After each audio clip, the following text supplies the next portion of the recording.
I knew something was wrong the moment I stepped outside to check my mailbox. It was wide open and completely empty, which made no sense because I had just received a shipping notification for a package I'd been waiting on as I stood there confused.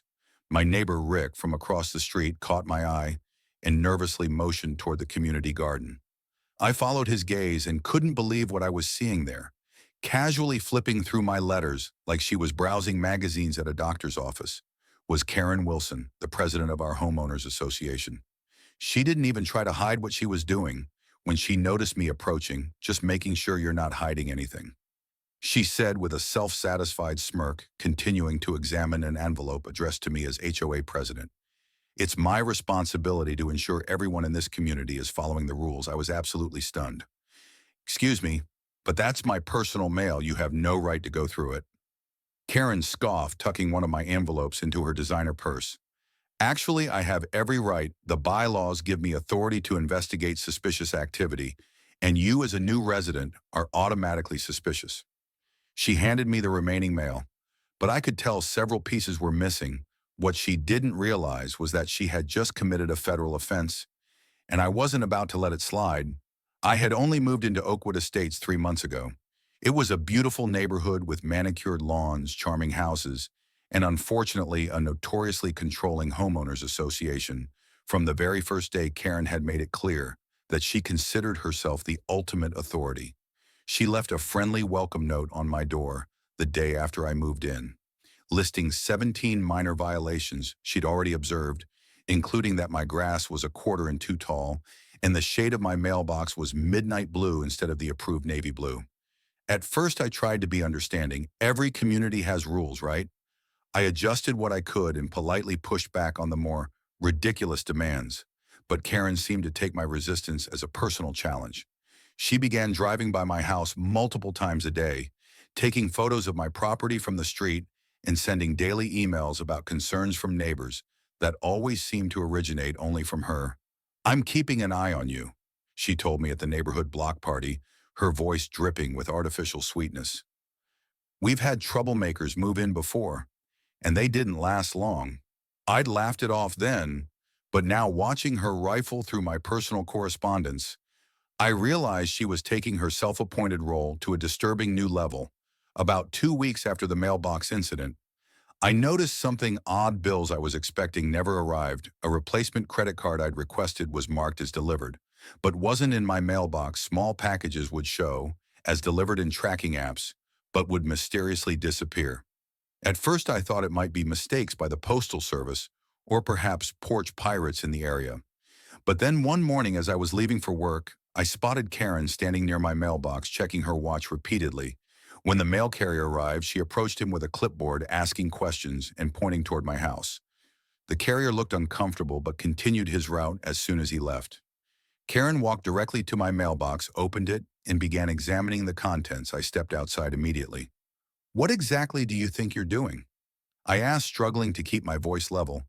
Karen didn't even flinch, as I've explained before. "It's my duty to monitor all incoming mail for suspicious activity. Several residents have reported concerns about potential illegal businesses being run from homes in our community." "That doesn't give you the right to open my mailbox or touch my mail," I said firmly. "Please stop immediately, or I'll have to report this." She laughed, a high tinkling sound, completely devoid of humor. "Report to whom? I am the authority here. Perhaps you should read the bylaws more carefully." Then she walked away, her designer heels clicking on the sidewalk, like tiny hammers of injustice. That evening I did read through the HOA bylaws, all 67 pages of them. Nowhere did it mention anything about the HOA having authority over residents' mail. In fact, the document explicitly stated that all community members were entitled to privacy and the peaceful enjoyment of their property. I also did some research online and confirmed what I already suspected. Tampering with mail is a federal crime punishable by significant fines and even imprisonment. I needed evidence, though Karen was clever. She always made sure to approach my mailbox when she thought I wasn't home or wasn't watching. So I purchased a small, weather-resistant security camera with motion detection and installed it discreetly near my mailbox, angled to capture anyone who might approach it. I made sure it was within the regulations of the HOA, technically at a landscape accent light, with a built-in camera feature. It didn't take long to get results. Within 2 days. The camera had captured Karen opening my mailbox, carefully examining each piece of mail, taking photos of several envelopes with her phone, and slipping 2 items into her purse before closing the box again. The footage was crystal clear, showing her face perfectly as she committed the crime. I had her. I took the evidence to the local police department, expecting them to handle it as a simple theft case. But the officer who reviewed my complaint looked serious when he saw the footage. "Sir, you realize this isn't just a local matter, right? Tampering with mail is a federal crime investigated by the United States Postal Inspection Service. This is actually quite serious." He explained, his expression grim. "I can take your initial report, but I'll need to refer this to federal authorities." I was surprised at how quickly things moved after that. Within days, a postal inspector contacted me, reviewed my evidence, and asked for additional information about Karen and her behaviors. They took statements from me about the missing packages and undelivered mail. The inspector explained that mail theft carries penalties of up to 5 years in federal prison and fines up to $250,000 per offense. "We take these matters very seriously." The inspector told me, "Mail theft can lead to identity theft, financial fraud, and other serious crimes, plus the sanctity of the mail system is protected by federal law for good reason." The investigation expanded beyond just my case. Federal agents began interviewing other residents in the neighborhood, and a disturbing pattern emerged.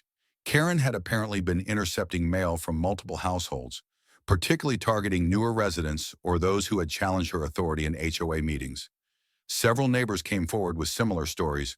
Once they realized they weren't alone when questioned by investigators, Karen claimed she was conducting neighborhood surveillance in her capacity as HOA president.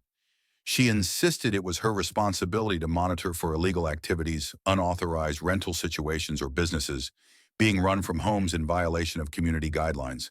But the evidence told a different story. She had been specifically targeting personal financial information, legal correspondence, and packages containing valuable items after gathering statements from over a dozen residents and reviewing security footage from multiple sources. The postal inspectors obtained a federal search warrant for Karen's home. They coordinated with local law enforcement for the execution of the warrant, wanting to ensure everything was done by the book. I was working from home. The day they came for Karen, the neighborhood fell silent as 3 unmarked government vehicles and 2 police cruisers pulled up outside her perfectly maintained colonial house with its meticulously trimmed hedges. 6 federal agents in windbreakers clearly marked USPS approached her front door while officers secured the perimeter from my window. I could see Karen's face transform from confusion to indignation to fear. As they presented the warrant, she attempted to close the door on them, which only made matters worse. They entered her home and emerged 2 hours later with boxes of evidence. What they found was shocking, even to those of us who had experienced her interference firsthand. Inside Karen's home office, agents discovered carefully organized bins containing hundreds of pieces of unopened mail addressed to dozens of different residents. They found personal documents, financial statements, and even open packages with items removed. She had created detailed files on many homeowners, including copies of their private correspondence, photos of their visitors, and notes about their daily routines.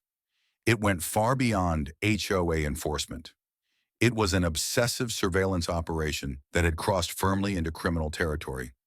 Karen was arrested on the spot, charged with multiple counts of mail theft, obstruction of correspondence, and possession of stolen mail. All federal felonies. The entire neighborhood watched in stunned silence as the once feared HOA queen was escorted to a police cruiser in handcuffs, still protesting that she was protecting the community. The fallout was swift. An emergency meeting of the HOA board was called, and Karen was unanimously removed from her position.